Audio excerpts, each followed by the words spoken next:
Assalamualaikum warahmatullahi wabarakatuh. Halo teman-teman semua. Bismillah, hari ini kita akan mulai sebuah petualangan yang seru banget buat memahami salah satu ilmu paling penting dalam membaca Al-Quran, yaitu ilmu tajwid. Yuk kita awali sama-sama dengan menyebut nama Allah yang Maha Pengasih lagi Maha Penyayang. Semoga perjalanan belajar kita ini jadi berkah, dimudahkan, dan pastinya jadi ladang pahala buat kita semua. Mari kita luruskan niat. Pernah nggak sih kalian lihat bagan kayak gini terus langsung mikir, waduh ini apaan? Kok kayaknya rumit banget? Banyak banget cabangnya, istilahnya, aturannya. Tapi tenang, tenang. Sebenarnya ini nggak sesulit yang kelihatan kok. Gini deh, anggap aja ini bukan peta yang bikin pusing, tapi peta harta karun. Setiap belokan dan aturannya itu adalah petunjuk buat kita menemukan keindahan bacaan Al-Quran. Nah, dalam pembahasan kali ini, saya yang akan jadi pemandu kalian. Yuk kita jelajahi bareng-bareng selangkah demi selangkah. Oke, kita mulai ya. Kita awali dari area yang paling ramai di peta kita, yaitu hukum seputar nun sakinah dan tanwin. Bayangin aja nih kayak persimpangan jalan raya yang punya beberapa lampu lalu lintas. Kita cuma perlu tahu kapan harus berhenti, kapan harus jalan pelan-pelan, atau kapan harus gabung sama lajur lain. Aturan pertama namanya izhar, yang artinya jelas. Gampangnya, anggap aja ini lampu hijau. Waktu nun sakinah atau tanwin ketemu huruf-huruf tertentu, kita harus baca bunyi en-nya dengan jelas dan tegas. Nggak pakai dengung, nggak pakai ragu, langsung cespleng. Nah, coba kita lihat lebih dekat di peta kita. Ini dia nih, bagian idhar halki. Coba perhatikan, ada 6 huruf yang jadi lampu hijau kita. Hamzah, ha, ain, ha, ghain, dan kho. Jadi, setiap kali nun mati atau tanwin ketemu salah satu dari 6 huruf ini, ingat ya, lampu hijau. Langsung lafalkan n dengan jelas. Coba dengerin contohnya ya. Min ghillin. Kedengeran kan? Bunyi N di kata min itu jelas banget, nggak ada samar-samar. Saya ulang ya, min ghillin. Nah, itu dia izhar. Gampang kan?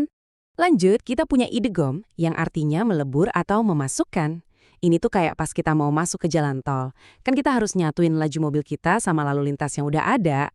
Nah, di sini bunyi N dari nun sakinah atau tanwin bakal melebur masuk ke huruf setelahnya. Kalau kita perhatikan lagi di peta, ada 2 jalur tol buat idgham ini. Yang pertama itu idgham ma'al gunnah, di mana suaranya melebur tapi sambil ada dengungan yang merdu. Nah yang kedua itu idgham bila gunnah. Ini suaranya langsung lebur aja, tanpa ada dengung sama sekali. Sekarang kita ketemu rambu yang agak unik nih, namanya iklab. Iklab itu artinya mengubah.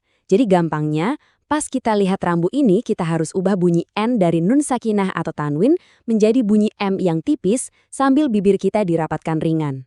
Dan bagian terbaiknya adalah aturan ini gampang banget dikenali. Coba deh lihat petanya. Iklab itu cuma terjadi kalau nun sakinah atau tanwin ketemu sama satu huruf aja, yaitu huruf ba. Udah, itu doang. Spesifik dan gampang banget diingat kan? Oke, aturan terakhir di persimpangan yang sibuk ini namanya ikhfa, artinya menyamarkan. Coba bayangin, ini tuh suara yang posisinya ada di antara jelas dan lebur. Jadi kita tahan bunyi N-nya dengan dengungan yang ringan dan samar, seolah-olah kita lagi siap-siap mau ngucapin huruf berikutnya. Baik, kita pindah jalur sekarang. Setelah melewati persimpangan yang ramai tadi, sekarang kita masuk ke sebuah jalan yang lurus dan panjang. Nah, inilah yang kita sebut dengan hukum mat, yang artinya ia memanjangkan bacaan. Konsep dasarnya simple kok. Ada yang namanya mat asli, ini panjang standarnya cuma 2 ketukan. Lalu ada mat far'i atau mat cabang yang panjangnya bisa lebih, bisa 4, 5, atau bahkan 6 metukan. Biasanya ini terjadi karena ada sebab tertentu, kayak ketemu hamzah atau sukun. Kalau kita intip lagi peta kita, wuih, bagian mat ini cabangnya paling banyak. Tapi jangan pusing dulu. Semua cabang yang kelihatan rumit itu pada dasarnya cuma pengembangan dari ide yang sederhana tadi, memanjangkan bacaan vokal. Kalau kita paham dasarnya, sisanya bakal lebih gampang diikuti. Oke, sekarang kita jalan-jalan lagi. Yuk kita kunjungi sebuah landmark atau penanda yang unik banget di peta kita. Sesuatu yang bunyinya khas dan gampang diingat. Kita akan bahas tentang qalqalah. Qalqalah itu artinya getaran atau pantulan suara. Analogi paling gampangnya, bayangin aja bola bekel yang kita jatoin ke lantai. Bunyinya gimana? Pasti memantul kan? Tek.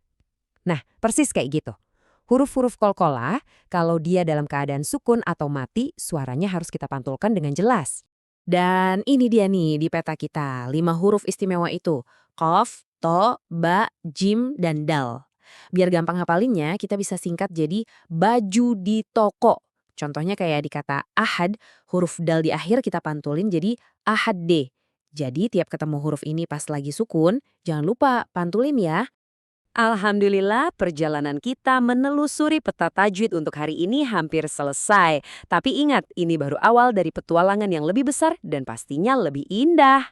Coba deh kita lihat lagi peta ini secara utuh. Kita udah melewati persimpangan Nun Sakinah dan Tanwin, menyusuri jalan panjangnya mat, dan mampir ke landmark uniknya Qalqalah. Kalian udah menguasai rute-rute utamanya. Ini pencapaian yang luar biasa loh. Perjalanan kita belum selesai sampai di sini. Kalau penjelasan ini dirasa bermanfaat, dukungan dari kalian akan berarti banget buat kami. Yuk, tekan tombol suka dan berlangganan, biar kita bisa terus jelajahin peta ini bareng-bareng lagi nanti. Kami juga pengen banget denger dari kalian. Kalau kalian merasa penjelasan ini bermanfaat, tolong ya, tinggalkan komentar sederhana seperti yang ada di layar. Setiap komentar dari kalian itu jadi penyemangat terbesar buat kami. Sekarang gantian saya yang tanya ke kalian para penjelajah. Dari semua cabang di peta ini yang belum kita sentuh, bagian mana nih yang paling bikin kalian penasaran? Mau bahas hukum mim sakinah? Atau mungkin kita dalami jenis-jenis mat yang lain? Coba kasih tahu kami di kolom komentar ya. Terima kasih banyak ya udah nemenin perjalanan singkat ini. Tetap semangat karena setiap satu huruf yang kita perbaiki bacaannya, insya Allah akan jadi pemberat timbangan kebaikan kita. Semoga Allah senantiasa memberkahi setiap langkah kita dalam belajar. Wassalamualaikum warahmatullahi wabarakatuh.